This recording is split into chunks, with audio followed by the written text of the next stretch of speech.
What you thought would be a quiet weekend escape turned into something you'll never talk about without a chill creeping down your spine.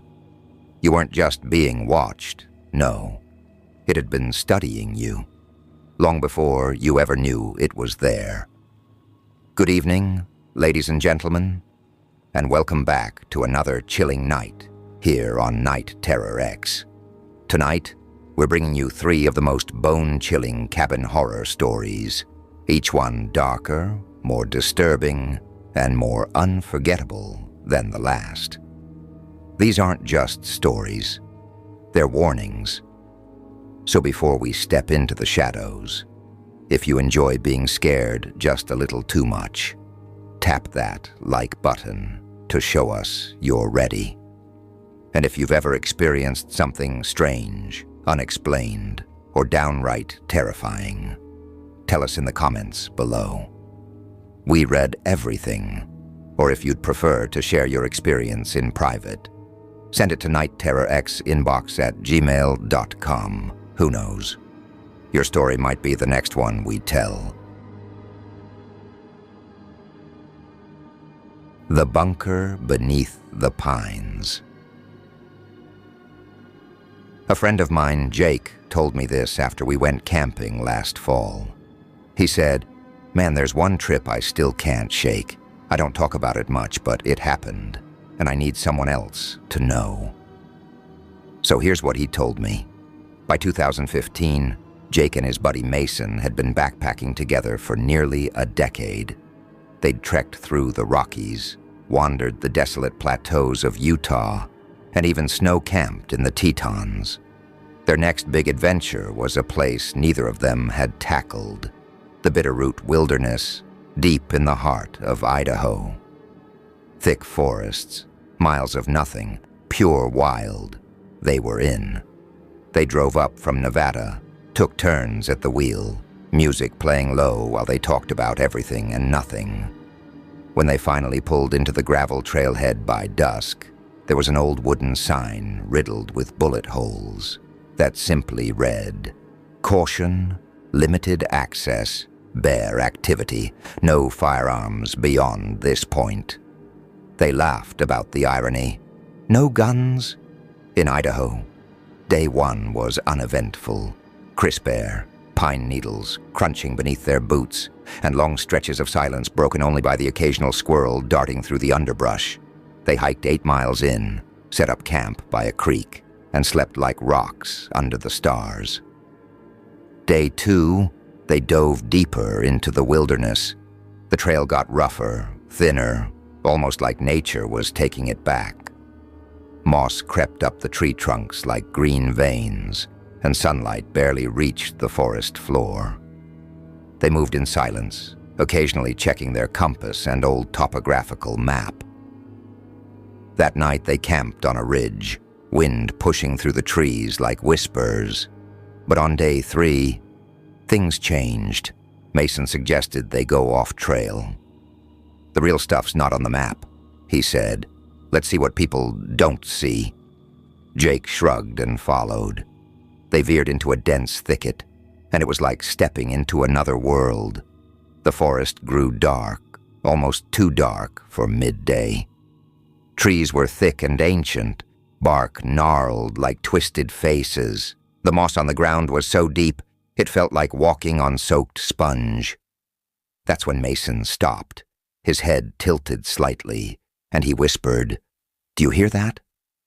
Jake held his breath. It was faint at first, like a hum, low and constant, vibrating through the ground. It wasn't the wind, and it sure as hell wasn't water. It sounded mechanical. Curiosity took over.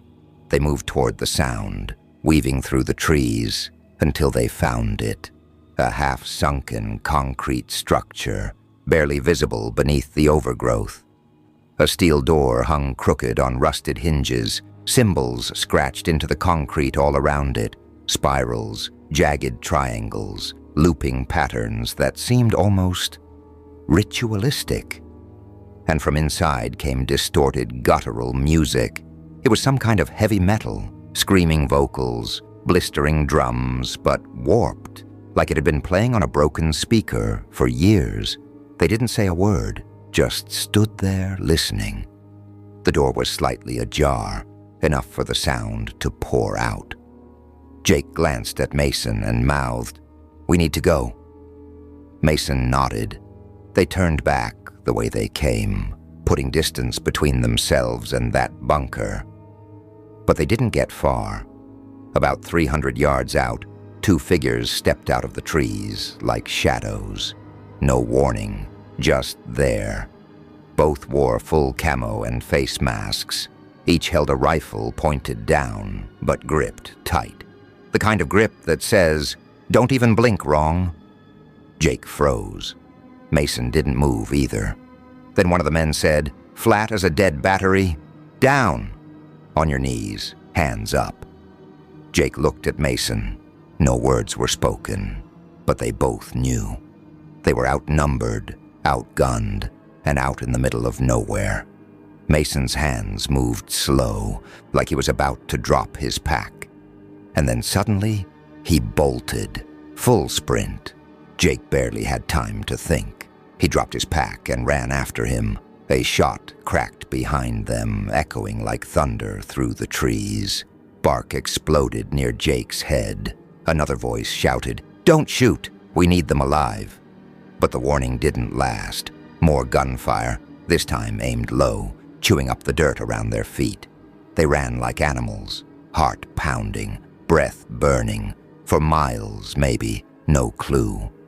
The forest blurred by, then silence. No footsteps, no shouting, just wind. They hid beneath a hollowed-out log, breathing like they were drowning. When night fell, the cold hit like knives. No sleeping bags, no food, just their jackets and pure adrenaline. They didn't sleep. At dawn, they found some berries, bitter, barely edible. But they didn't care. Hunger clawed at their guts. Mason guided them by the sun, and they kept moving, avoiding every sound, every movement in the trees. The forest stretched on endlessly, and every crack of a branch had Jake flinching. By the third day, they were wrecked, dehydrated, starving, boots shredded their feet. But still they walked, not a word between them, just survival. When they finally stumbled onto a dirt road, more like a scar through the forest, Jake fell to his knees. A few miles down, they spotted a ranger station, a weathered building with peeling paint and a dusty truck out front. The ranger took one look at them, brought out 2 mugs of instant coffee, and said, "You boys look like hell." They told him everything: the bunker, the music, the men, the guns. He listened, quietly. Later, police showed up, took statements, and sent a team to the site.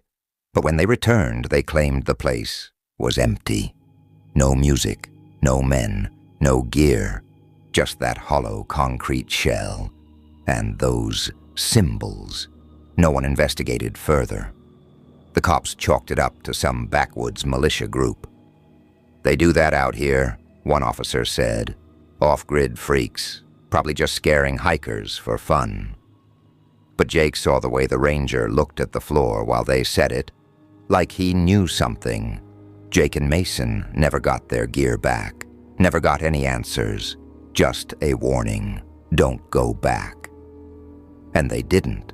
They never spoke about the trip again, at least not until that night last fall, when Jake finally told me, and I swear, when he did, his hands were shaking, not from the cold, but like he was back in that forest, with that music in his ears, and something watching from the trees, something that never left.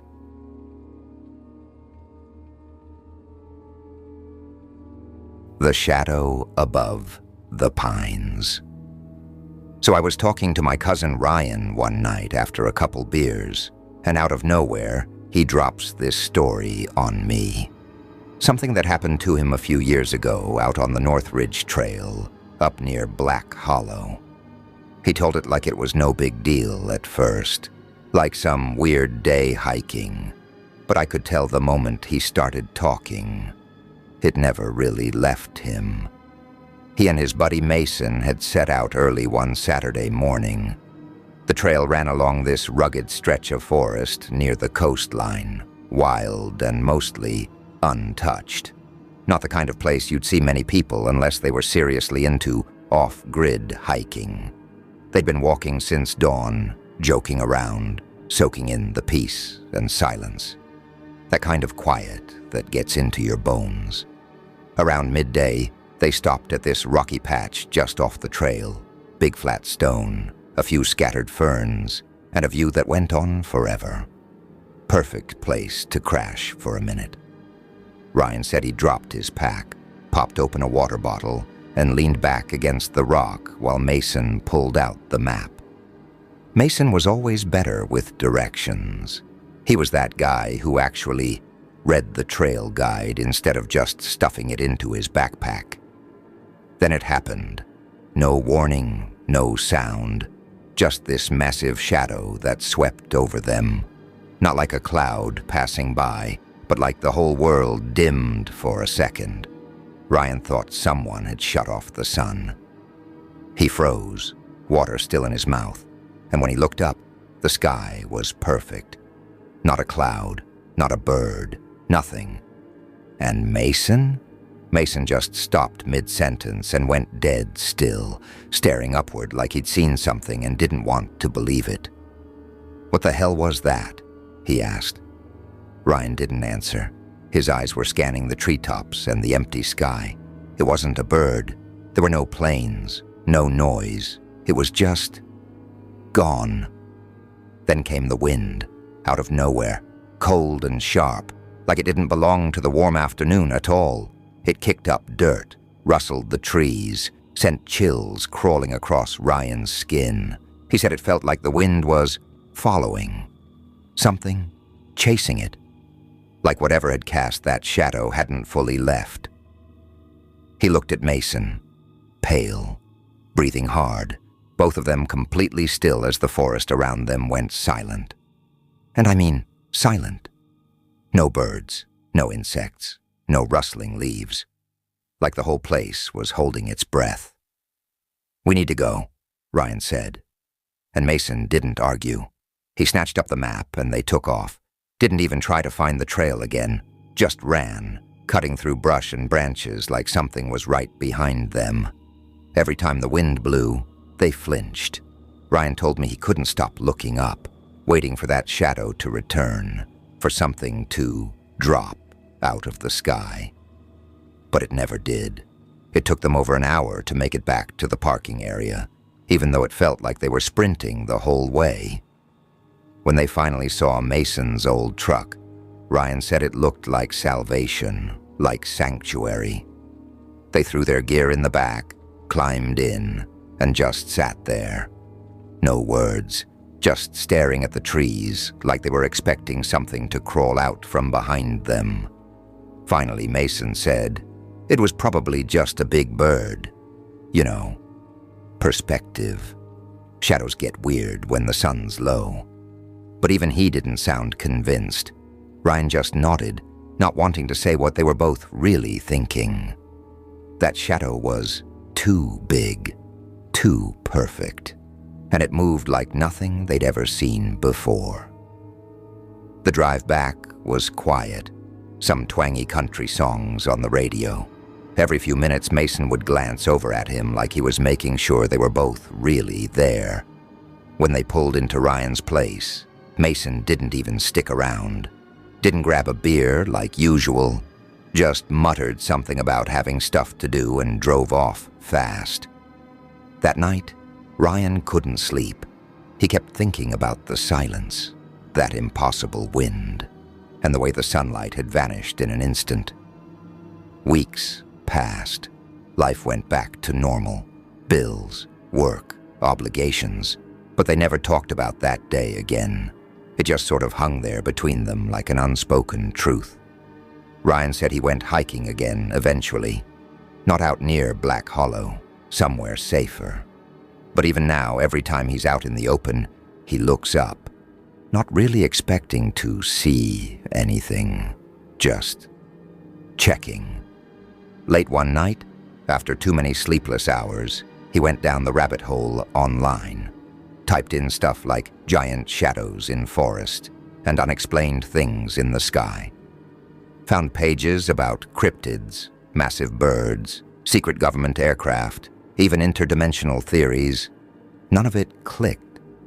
Whatever passed over them that day, it didn't belong. It felt ancient, intelligent, like it knew it was being watched and chose to disappear. He still talks to Mason. They still hang out. But they don't hike anymore. They don't even bring it up. And there's this quiet understanding between them now. Like a scar they both carry.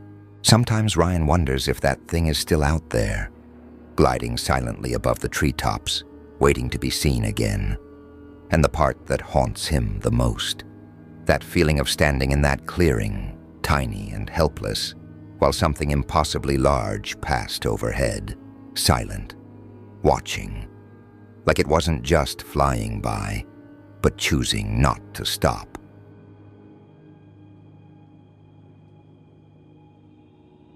What we found in Fog River Forest. So I was talking to my uncle one night, and he said something I'll never forget. Sometimes, when the forest doesn't want someone found, it makes damn sure they stay that way. He wasn't a superstitious guy. He was a retired search and rescue officer, grounded, tough, a realist. But the way his voice dropped when he said that, it chilled me. Then he told me this story, and I've never looked at the woods the same way since. It was the summer of 1983 when my uncle, let's call him Ray, was working a shift with the Crescent County Search and Rescue Team in Washington State. Just as he was wrapping up for the night, a call came in. A solo hiker named Daniel Kerrigan hadn't returned from a weekend trek through Fog River Forest, a dense, rarely traveled expanse not far from the Olympic foothills. Daniel was known in the area, an experienced outdoorsman, not someone prone to getting lost. His wife had waited a day, assuming he'd just stretched his trip, but by Tuesday night, something felt wrong. She gave the station his last known location and a list of his gear. The team launched at dawn the next day, about 35 volunteers and officers total. Ray and his unit were assigned the western grid near the river bend, while others fanned out east and north toward a ridgeline Daniel was supposedly heading for. It was standard procedure: split the area, track signs, get the guy home by sundown. But nothing about this mission would end up being standard. At first, everything was quiet. Ray's team combed the underbrush for signs, footprints, snapped branches, gear, but found nothing. They called out Daniel's name every so often, but the forest answered with silence. That is, until about noon. A crackle came through the radio. One of Ray's team members had found something. When he arrived, they were all standing at the base of a tall pine, looking up. Tangled in the branches, nearly 30 feet above them was a backpack, ripped, hanging by one strap, and partially emptied out like it had been hurled with serious force. It was unmistakably Daniel's. His name had been stitched inside the patch. One guy, Jeremy, rigged up a rope and climbed to retrieve it. The weird thing? The tree itself was too thin to support a person's weight for long, and the branches were fragile. The bag wasn't just dropped. It had to have been thrown hard. When they got it down, the pack looked mauled, not by teeth or claws, more like something sharp had torn through it. Long slashes, like it had been sliced open. The water bottle inside was cracked in half. A crushed sandwich was embedded with dirt, and the map he'd packed was missing. Still, no blood. Not yet. 2 hours later, one of Ray's teammates found a boot in a mossy clearing.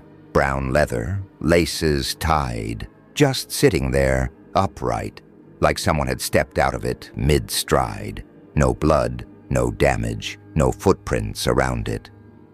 About an hour later, another team, almost 2 miles away, radioed in.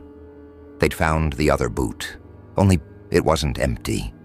Daniel's foot was still inside, severed just above the ankle, no clean break. Torn, jagged, the blood was still wet. Flies buzzed lazily around it. Ray said that's when the forest changed. The mood, the light, the silence. Everyone felt it. They'd all seen death before. Accidents, animal attacks. But this wasn't that. A bear would maul, sure. But it wouldn't tear a man's foot off, clean like that, and leave it placed miles away from the other boot like some sick breadcrumb trail. They pushed on, marking every trace.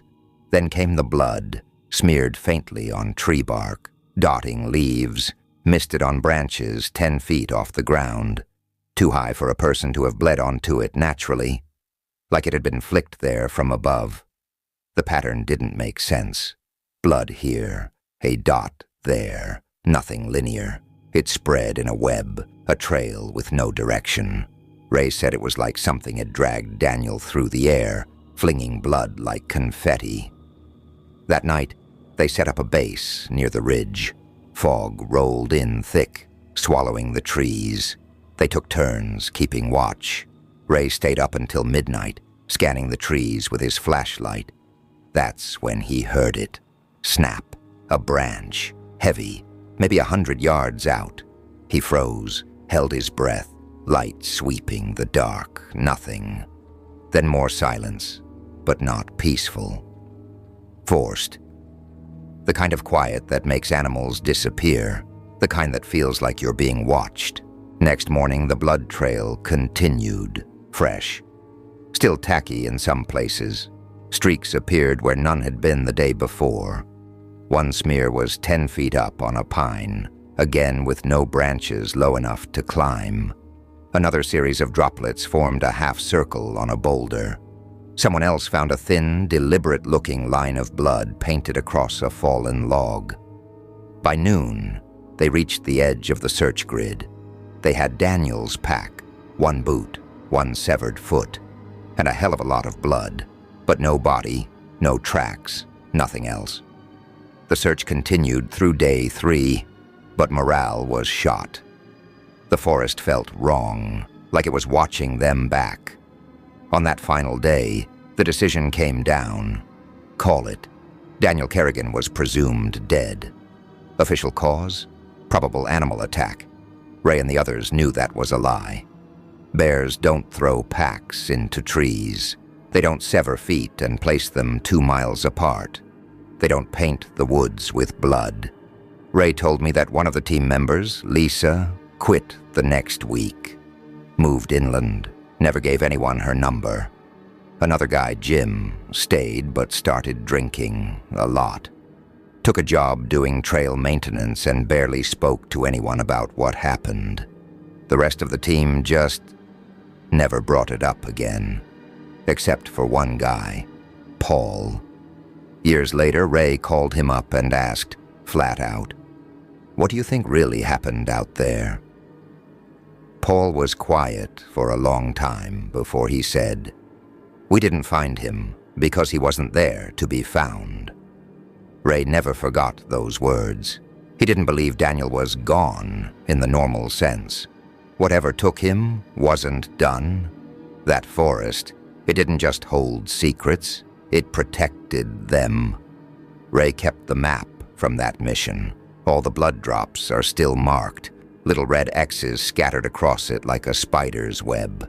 Sometimes he still looks at it, and when he does, he swears those marks have moved. So if you ever find yourself hiking near Fog River and something feels off, leave. Don't look back, because if that forest decides you don't belong there, it'll make damn sure you don't come back.